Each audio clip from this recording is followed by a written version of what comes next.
Imagine two people who land the exact same entry-level job in a busy city. Both receive the exact same monthly salary message on their smartphones. The first person immediately sets up an automated transfer that pulls a portion of their income into a separate, hidden account the very hour they are paid. The second person makes a firm promise to themselves: I will live my life normally, look for bargains, and save whatever cash is left over. If you had to predict who ends up financially safer by the end of the year, the answer seems completely obvious. But the real surprise is how completely different the psychological journey feels for the person trying to cross that very first major milestone. Let us look closely at the person who promises to save whatever is left. They start their journey with high enthusiasm. They pack home-cooked lunches, skip expensive weekend outings, and watch their primary account grow. Within a few months, they reach 20,000 rupees. It feels incredible. For the first time in their adult life, they have a small cushion. But right at that moment, an invisible psychological barrier activates. They look at that 20,000 rupees and their internal voice whispers, I am doing great. Suddenly, a major online shopping sale launches, or a close friend plans an expensive dinner getaway. They spend a few thousand rupees here and there. Within a single weekend, the balance drops straight back down to zero. This loop repeats itself multiple times. Every single time the account hits that 20,000 rupees mark, an invisible rubber band pulls them back. They feel like they are running at full speed on a financial treadmill, earning steady money, yet permanently blocked from building real wealth.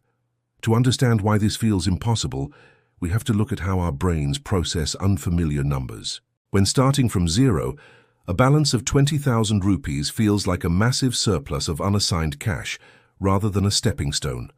Psychologists call this the scarcity baseline effect. Your mind is conditioned to operate with a certain level of daily financial pressure. The moment you accumulate a buffer, your survival instincts drop their guard. The money starts looking like a permission slip to consume.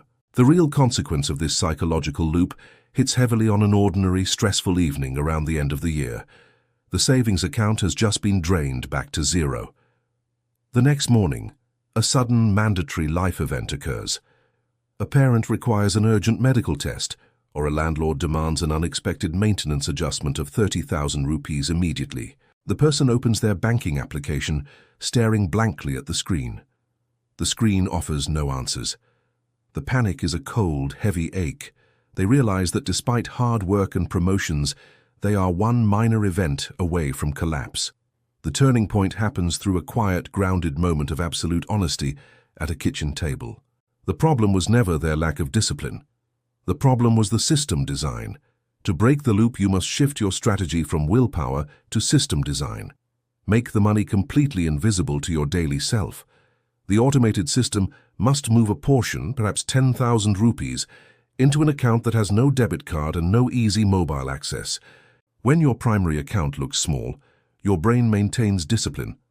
The hidden account quietly climbs past 50,000 and finally 100,000 rupees. Reaching your first major milestone is about building a system that protects you from your own natural human impulses. By automating the friction, you take back absolute control and build a solid, unshakable foundation that belongs entirely to you.